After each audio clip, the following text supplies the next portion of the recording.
Olha lá, pessoal. Começa na página 38, né? Dizendo o seguinte, ó. O enunciado a seguir refere-se às questões 5 a 7.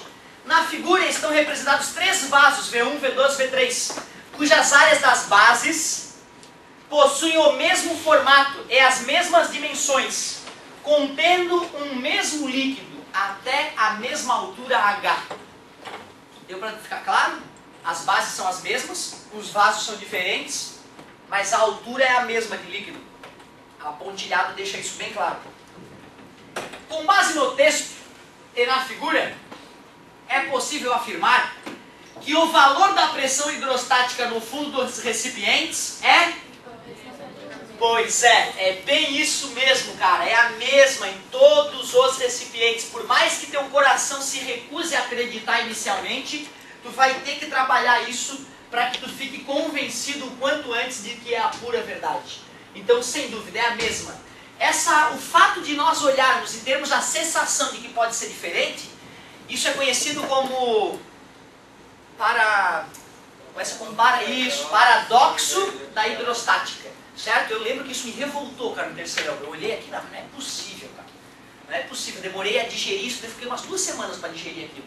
No meu coração eu pensava, isso não existe, isso aí tá errado. Né? E a vontade que é tu ir para o laboratório e medir, né? Só que tu não tem barômetro, tu não tem, né? No ensino médio a gente não tem como fazer isso. E aí é que é legal, na faculdade tu faz todas as malditas medidas possíveis e imagináveis. Certo? É bem divertida essa parte na faculdade. Questão, qual a última? A 6 eu pedi também? Ah, era toda? Menos mal. Quanto à força exercida exclusivamente pela coluna líquida na base do recipiente, é possível afirmar que... E aí? E a força que os recipientes fazem no fundo? É a mesma também? Sim. Ou será que não tem como saber? É a mesma. Ó, o recipiente era assim, certo? Um recipiente era assim, né? O outro recipiente era cilíndrico, mas as bases eram todas as mesmas. Ele garantiu isso pra gente. O outro ele era fininho em cima e mais gordinho embaixo, mas a base era a mesma. Todos com a mesma base. Então, A1, A2 e A3. Área 1 igual a área 2 igual a área 3. E todos estão numa mesma altura. Não era esse o desenho? Muito mais bonito o meu, né? Desenha muito, como sempre. Só que tem um detalhe. Nós já vimos matematicamente que a pressão era a mesma lá no fundo. Então a pressão no fundo do 1 é igual à pressão no 2, é igual à pressão no 3. Tudo bem para vocês? E como é que se calcula a força, meus amigos? Pressão é força. Então a força está dividido, passa. É só tu pegar a pressão e multiplicar pela área.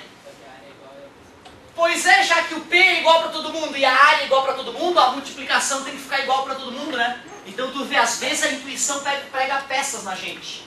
Ficamos com letra D também, é igual para todos. Legal. Questão 7. Em relação à força que o recipiente aplica sobre a superfície de apoio, pode-se afirmar que... Legal. Pessoal, observem que essa aqui é a força que quem está fazendo? Que o líquido, né, gente? Olha o perigo que está acontecendo aqui, cara. Esta força é a força que o líquido faz no fundo do recipiente. Agora, olha a pergunta 7 como ela é absolutamente perigosa. Em relação à força que o recipiente aplica na superfície de apoio. O que se pode afirmar? É igual? Tu concorda que a força que vai ter que suportar lá embaixo do recipiente tem a ver com a quantidade de água? Quanto mais água, mais massa, mais peso, mais força no apoio de baixo. E qual recipiente aparenta ter mais água dentro dele, mais líquido? Sem dúvida, porque se as bases são iguais, esse vai afinando, cabe menos volume. Esse vai reto, é o médio. Esse vai abrindo, cabe mais água. Concordam comigo? Então, certamente, quem faz mais força na superfície de apoio é o recipiente 1. E isso pode perturbar o aluno. dentro do recipiente está fazendo uma força e embaixo do vidro já está fazendo uma força maior. Quer dizer que o potinho de vidro ali, né, tem uma força atuando no vidro, concorda comigo? Certo? Então esse cara que é mais abaulado aqui, ó, como tem mais líquido, pelo vidro vai vir uma tensão maior do que o vidro que vem por esse vidro ou que vem por aquele vidro. Então o recipiente é que aumenta essa força no apoio, não é o líquido. A pressão do líquido é a mesma. Se a área é a mesma, então a força que o líquido faz é a mesma. Mas cada potinho de vidro está sofrendo um esforço no vidro diferenciado. E é esse esforço que vem pelo vidro que altera a força total lá embaixo. Óbvio, o pote que tem mais água tem que ter uma superfície mais resistente para apoiá-lo. Se tu tampar esse cara aqui e virar para baixo, esse aqui. Aí, olha só, vai continuar acontecendo de a força desse ser maior que a desse. Só que já que essa área está menor, a pressão ali vai mudar. Concordas? Mas a pressão embaixo do vidro, dentro do vidro a pressão não muda. Isso é que é o delicado, cara. Isso eu vou te falar, que mesmo um cara que manja de física, tu faz essa pergunta para ele vai se borrar todo. Ele vai... Por que a pressão lá dentro é uma e fora é outra?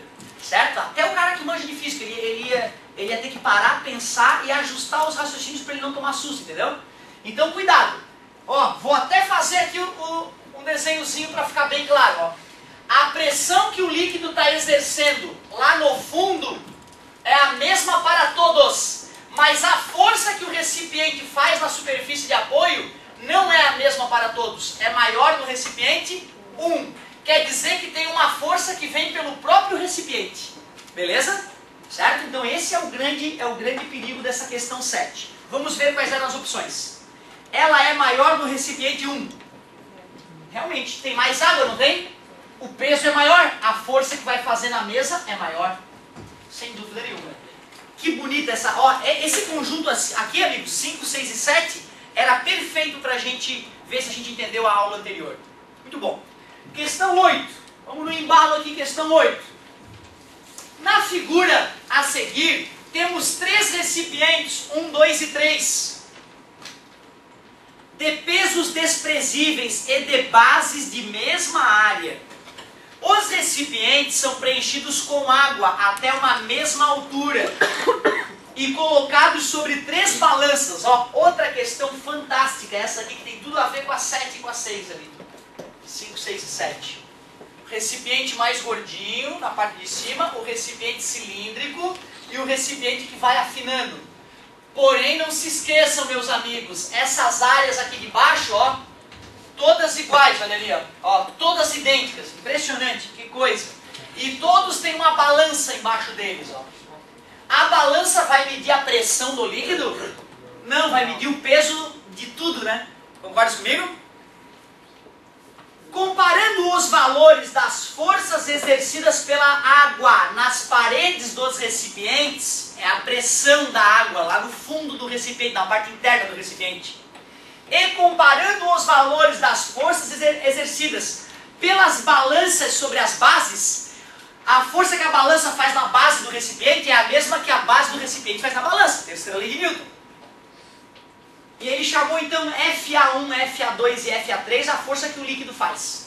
E chamou de FB1, FB2 e FB3 as forças que as balanças fazem. Como que a gente acabou de falar? Pode me dizer. FA1 igual a FA2 igual a força que vem aqui por dentro, já que a área é a mesma e a pressão é a mesma, é igual. Então FA1 é igual a FA2, que é igual a F... Só que a balança suporta o peso total do líquido. E qual é o recipiente que cabe mais líquido? Esse, né? Então FB1 maior que FB2, que é maior que F. Exatamente o que estava acontecendo na questão anterior. Bem delicado esse raciocínio. Letra E. Muito bom. E eu te pedi para dar uma lida rápida sobre o tal do Torricelli, né? Nosso amigo Torricelli, lembra? Ano passado nós já estudamos alguma ideia desse filho da mãe, não? Olha só, vê se tu lembra dessa. No ano passado, em cinemática, nós trabalhamos com 3 equações. Equação horária da posição, que determina a posição com o passar do tempo, equação horária da velocidade, e já que as duas têm tempo, isola numa, nasce a equação do querido Torricelli. A gente usava ela principalmente quando a questão não fornecia o tempo. Aí a gente brincava, senta no colo do Torricelli. Não tem tempo? Senta no colo do Torricelli. Essa é a equação do cara. Mas tu vê, o Torricelli, ele contribuiu para várias áreas da ciência. Ele era um aluno de Galileu, né, um aluno muito eficiente, muito bom. Então ele, além de ter enriquecido os conhecimentos que o mestre Galileu passou para ele, criando uma nova fórmula, ele também estudou gases. Ele estudou o que são os gases, como é que eles se comportam, né? E também teve um pouco de contribuição hidrostática. Mas eu diria que a contribuição mais importante do Torricelli foi no processo de medir a pressão atmosférica pela primeira vez na história. Pela primeira vez na história, pelo menos documentado, né? Vai que o outro mediu a pressão e morreu e não escreveu nada e não contou para ninguém, né? Certo? Mas vamos dar uma olhadinha nessa história de pressão atmosférica que é bem importante para o vestibular e para a vida.